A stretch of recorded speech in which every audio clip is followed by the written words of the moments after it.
আসসালামু আলাইকুম। সবচেয়ে বড় পাপ আবু বাকরা রাদিয়াল্লাহু আনহু থেকে বর্ণিত। তিনি বলেন, নবী করিম সাল্লাল্লাহু আলাইহি সাল্লাম বলেছেন, আমি কি তোমাদেরকে সবচেয়ে বড় পাপের কথা জানিয়ে দিব না? এই কথাটি তিনি বারবার বললেন। সাহাবাগণ বললেন, অবশ্যই হে আল্লাহ রাসূল।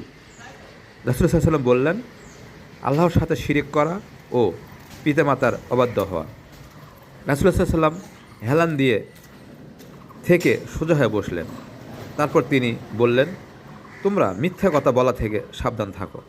এ কথা তিনি নবী করিম সাল্লাল্লাহু আলাইহি ওয়াসাল্লাম বারবার বলতে থাকেন।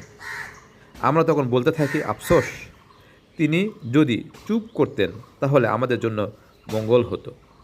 এই হাদিসের আলোকে বোঝা যায় যে আল্লাহর সাথে শিরক করা এবং পিতামাতার অবাধ্য হওয়া সবচেয়ে বড় গুনাহের কাজ। তারপরে যে বিষয়টি এখানে উল্লেখ করেছেন আল্লাহ রাসূল, সেটা হচ্ছে মিথ্যা বলা।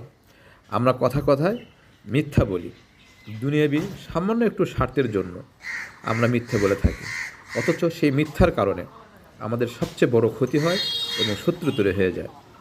আর একটা মিথ্যাকে ঢাকার জন্য আমাদের কতই না আরও মিথ্যা কথা বলতে হয়। তাই আমরা ধৈর্য সহকারে সত্যবাদী হব, মিথ্যা থেকে দূরে থাকব, আল্লাহর সাথে কাউকে শিরক করব না এবং পিতামাতার অবাধ্য হব না।